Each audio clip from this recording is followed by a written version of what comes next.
Hi there, how's everything? How are you doing? Did you injure your knee? People everywhere are discussing the meniscus while you remain bewildered and unsure of what it actually means.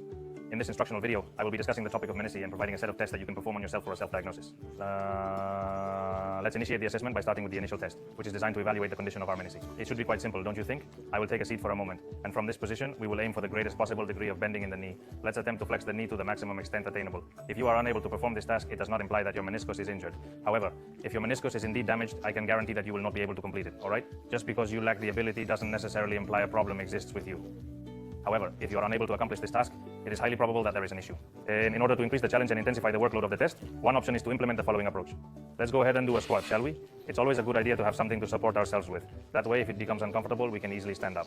Once in position, we'll slowly lower our bodies and attempt to maintain this posture, alright? If you are experiencing pain, imagine a wave on the right. Do not remain in this position as it will cause further discomfort. Shift your weight to the side that feels good. And let's promptly get up, alright? Here's a word of advice. If you experience discomfort when flexing your knee excessively, there is a possibility that you may be causing discomfort to one of the menisci. I have already shown you the initial test. We will provide more, but please keep in mind that these tests cannot substitute a visit to your doctor or healthcare professional. The reliability of using physio as a self-test to determine the condition of the meniscus is limited. To confirm its health, an MRI is required. The accuracy of an MRI is paramount, making it the only surefire way to diagnose meniscus problems. Your doctor must make arrangements for this. Yet this should provide hints, but always consult your doctor or physiotherapist for confirmation. And for those wondering, what exactly is a meniscus? Well, a meniscus is actually a ring of fibrocartilage that can be found between the tibia and femur. To better visualize it, think of the femur as this bone and the tibia as this other bone, with the important menisci right in between. What is the intended purpose of the technology? Its main goal is to enhance joint congruence, specifically by improving the fit between the tibia and the femur, while also ensuring the even distribution of loads applied to the joint. The meniscus assists in distributing loads more effectively, suppressing knee strain, regardless of whether the loads are moving up or down. This is the second trial to assess the functionality and efficiency of the meniscus. To evaluate the outer meniscus, we will perform a test. Stand on one leg with support, and a chair can be brought for stability. Bend the knee to a 20-degree angle. This method allows for a thorough examination of the outer meniscus. This means bending the knee a bit, like this. Now, in order to evaluate the outer meniscus, we will induce internal rotation. In other words, by remaining in this position, we will engage in rotational movement. Around the tibia, we'll do this turn here. When we do this turn, we are stressing the outer area of the knee, the area of the outer meniscus, and if pain appears, this could be a helpful clue worth considering, that we have something going on with the meniscus. It could be a serious injury or not, but something might be wrong. So I'll repeat it. We balance on a single leg while slightly bending the knee and then proceed to rotate ourselves inward. This inward rotation enables us to examine the outer meniscus. We remain in this place, and if there is any discomfort felt in the outer region of the knee, it could suggest that the outer meniscus is injured. To make it clearer, I'll demonstrate from the side too. I repeat, we stand on one leg, support ourselves for stability, bend the knee a little, about 20 degrees. From here, to evaluate the outer meniscus, we will turn inside. We turn inside. I repeat, we turn, and if pain appears in the entire outer area, possible reformulated text, is there a possibility of an injury to the outer meniscus? Also, I'm curious about the causes of meniscus injuries. Can you explain why they occur? In team sports like soccer and basketball, one common occurrence is when we plant our foot on the ground and it remains stationary while we rotate.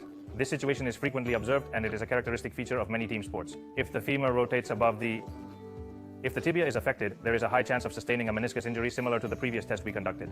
Another method of sustaining an injury, while not as frequently seen, is by experiencing a fall from an elevated position, such as a cliff or the opening of a window, while keeping your leg completely extended. That level of force might cause injury to the meniscus. Injury could occasionally occur if one were to fall heavily and directly on their back. However, this is a rare incident. If I were to fall in this manner, I would be at risk. It is possible that the meniscus may sustain some injury when in a flexed position, but it occurs a bit less frequently. Moving on to the third test, we will now evaluate the internal meniscus. The setup will remain unchanged as we position ourselves accordingly. Balancing on one leg with a slight flexion at the knee of about 20 degrees, our focus now shifts to examining the inner side. As a result, the turn will be directed outward. Therefore, we will proceed to pivot from this position. It is crucial that the position of the foot remains stable. It is not permissible to lift it, as this would invalidate the test.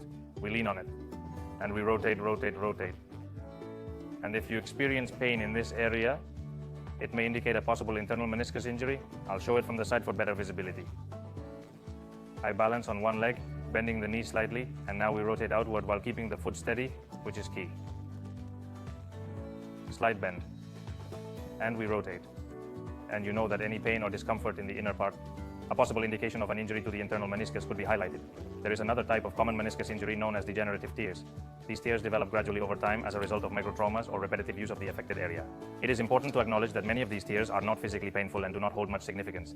It is beneficial to be aware of their presence, but we should not give them excessive attention. I'm going to explain 2 tests for diagnosing a possible meniscus tear if you come to the clinic. Thankfully, Victor has loaned his knee for us to perform these tests accurately. Get ready. We will achieve. Allow the knee to bend slightly beyond a 90-degree angle. We shall provide some stability to the knee in this position. Here, we will slightly rotate the tibia and generate compression. I will push with both hands, and from here, we will pull. This is the first test, and the second is similar, but we rotate in the opposite direction. We spin, compress, and we extend. If pain occurs while stretching, it might indicate a positive result in the test. Now we'll flip it over and do another. I'll change the knee to make it easier to see. Starting here, we proceed onwards. Bend at 90 degrees. I will apply pressure downwards, compress, and now we will turn.